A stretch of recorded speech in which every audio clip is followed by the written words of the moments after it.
اعوذ باللہ من الشیطان الرجیم بسم اللہ الرحمن الرحیم۔ چھپے راز چینل کے ناظرین و سامعین، السلام علیکم ورحمۃ اللہ وبرکاتہ۔ امید کرتا ہوں آپ سب بخیر و عافیت ہوں گے اور اللہ تعالیٰ کے فضل و کرم سے اللہ کی رحمتوں، عزتوں اور برکتوں کے سائے میں ہوں گے۔ معزز ناظرین و سامعین، آج ہم جس موضوع پر بات کرنے جا رہے ہیں وہ ہے برج الخلیفہ۔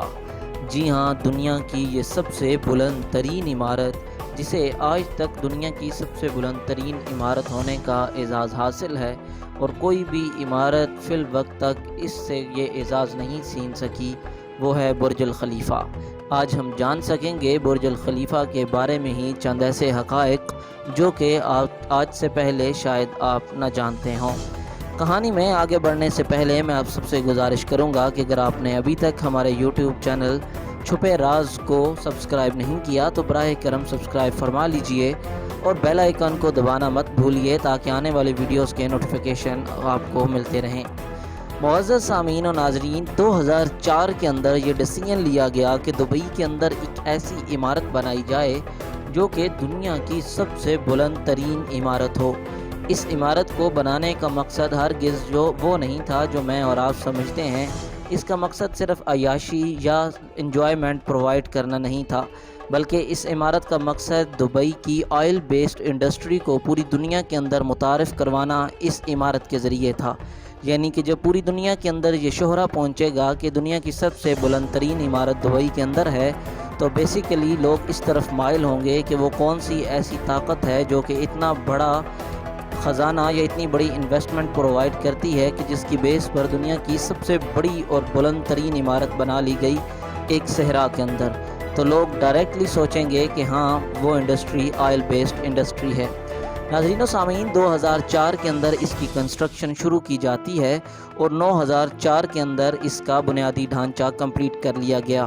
ایک دلچسپ امر یہ ہے کہ اس کا مکمل نقشہ بننے سے قبل ہی اس کی تیاری شروع کر دی گئی تھی، یعنی کہ اس کی بیس کا کام سٹارٹ کر دیا گیا تھا۔ اس کے انجینئرز کا کہنا تھا کہ اگر ہم نقشہ بننے کا انتظار کرتے رہیں گے تو شاید یہ پروجیکٹ کبھی ختم نہیں ہو پائے گا۔ انہوں نے نقشہ مکمل ہونے کے انتظار کیے بغیر بیس پر کام کرنا شروع کر دیا۔ 2004 کے اندر اس کا بیسک ڈھانچہ مکمل ہو گیا۔ اس کو بناتے ہوئے بے شمار ایسی مشکلات پیش آئیں جو کہ انجینئرنگ کی دنیا کے اندر نئی اور پہلی دفعہ تھیں، جیسے کہ اتنی بلند ترین عمارت پر مٹیریل کو پہنچانا تھا۔ کنکریٹ کو اوپر پہنچانے کے لیے دنیا کے بہترین پمپ یوز کیے گئے، جن کی مدد سے سیمنٹ، بجری اور ریت کو مکس کر کے نیچے سے اوپر ان پمپوں کے ذریعے پہنچایا جاتا تھا، جو کہ صرف اس عمارت میں استعمال ہونے کے لیے دنیا کی بہترین کمپنیوں نے بنائے تھے۔ جب یہ عمارت تعمیر ہو گئی اور موقع آیا اس کے ارد گرد شیشہ لگانے کا، تو آپ حیران ہوں گے کہ جب شیشہ لگایا گیا تو اتنی گرمی تھی کہ اس کے اندر کا درجہ حرارت اس قدر بڑھ گیا کہ لوگ اندر جا نہیں سکتے تھے۔ اس عمل کو کنٹرول کرنے کے لیے تمام شیشوں کو اتارا گیا اور پھر دوبارہ سے ایک کمپنی نے اس کے لیے اسپیشل شیشے ڈیزائن کیے جو کہ اس طرح کے تھے جو سورج سے آنے والی روشنی کو ڈائیورٹ کر دیتے تھے اور اس کی گرمی اندر نہیں جاتی تھی۔ اس کے علاوہ پھر امر آتا ہے اس ساری عمارت کو باہر سے پینٹ کرنے کا۔ آپ سوچ رہے ہوں گے کہ شاید اس عمارت کو پینٹ کرنے کے لیے بہت ہیوی مشینری یوز کی گئی ہوگی، لیکن آپ حیران ہوں گے کہ اس عمارت کو رنگ کرنے کے لیے، پینٹ کرنے کے لیے ایک سادہ سی ٹیکنیک، جی ہاں، مزدوروں کو رسیوں، کرینوں کے ساتھ اور لفٹس کے ساتھ اوپر لے جایا گیا اور انہوں نے ہاتھوں کے ساتھ ہی اس پوری عمارت کو رنگ کیا ہے۔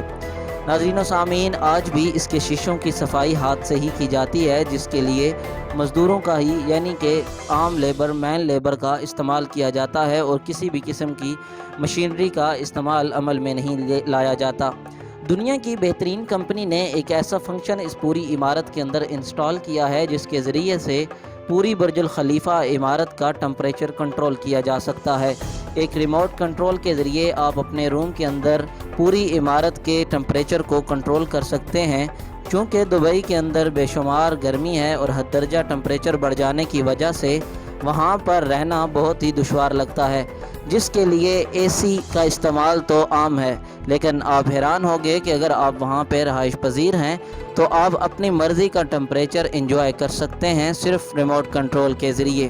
ناظرین و سامعین، اس کے علاوہ ایک دلچسپ امر یہ ہے کہ کہ اس کے اوپر ایک بہترین ٹاور لگایا گیا ہے، جو کہ ٹاور دیکھنے میں نیچے سے بالکل ایک سوئی نما معلوم ہوتا ہے، لیکن آپ جان کر حیران ہوں گے کہ وہ ٹاور اتنا بڑا ہے کہ اس کا وزن ٹنوں میں ہے۔ جب اس ٹاور کو انسٹال کیا جانا تھا، یعنی کہ لگانے کا وقت آیا، تو تمام انجینئر یہ سوچ کر پریشان تھے کہ اتنا بھاری ٹاور کس طرح اتنی بلندی پر پہنچایا جائے۔ تمام تر کوششیں رائے گاگی اور آخرکار ایک انجینئر کے آئیڈیا پر برج الخلیفہ کے ٹاپ پر ہی اس ٹاور کو تیار کیا گیا، یعنی کہ اس کو چھوٹے چھوٹے پارٹس کے اندر اوپر لے جایا گیا اور وہاں پر دوبارہ سے انہیں جوڑ کر اسے ٹاور کی شیپ دی گئی۔ دنیا کی یہ بلند ترین عمارت ایک ایسی عمارت ہے جو کہ آج بھی پوری دنیا کے اندر اپنی مثال آپ ہے۔ اس کے اندر دنیا کی تمام جدید ترین ٹیکنالوجی، وہ خواہ انجوائمنٹ کے ریلیٹڈ ہو یا پھر وہ ٹیکنالوجی کے ریلیٹڈ ہو، چاہے وہ آرام دہ کمرے ہوں، چاہے وہ بہترین ہوٹل ہوں یا بہترین مالز ہوں، ہر حوالے سے یہ دنیا کی بہترین عمارت ہے۔ دنیا بھر سے پیسے اور امیر لوگ اس جگہ پر عیاشی کا سامان لینے کے لیے پہنچتے ہیں۔ یہ بہترین ایسی جگہ ہے جہاں پہ امیر لوگ آ کر اپنا سرمایہ بے دریغ استعمال کرتے ہیں۔ ناظرین و سامعین، اگر آپ بھی برج الخلیفہ جانا چاہتے ہیں تو آپ بھی دبئی کا ٹور ویزا لے کر اس عمارت کا وزٹ کر سکتے ہیں اور انجوائے کر سکتے ہیں دنیا کی بلند ترین عمارت سے ایسا ویو جو کہ شاید آپ نے پہلے کبھی نہ دیکھا ہو۔ ایک اور دلچسپ امر اس عمارت کے بارے میں یہ ہے کہ اگر آپ اس کے نچلے والے یعنی کہ باٹم والے پورشنز میں ہیں تو آپ ایک دفعہ سن سیٹ یعنی کہ سورج غروب ہونے کا نظارہ دیکھ سکتے ہیں، اور جو ہی آپ اوپر والے فلورز میں جائیں گے تو آپ دوبارہ سے سورج غروب ہونے کا نظارہ دیکھ سکتے ہیں۔ جی ہاں، کیسا لگا آپ کو یہ جان کر کہ ایک ہی جگہ آپ 2 دفعہ سورج غروب ہوتا دیکھیں؟ امید کرتا ہوں آپ کو چھپے راز چینل کی یہ ویڈیوز پسند آ رہی ہوں گی۔ اگر آپ مزید اسی طرح کی معلوماتی ویڈیوز دیکھنا چاہتے ہیں تو ہمارے یوٹیوب چینل کو سبسکرائب کر لیجئے تاکہ آنے والی ویڈیوز بآسانی آپ کو ملتی رہیں۔ اپنا بہت سارا خیال رکھیے گا۔ اللہ حافظ، اللہ نگہبان۔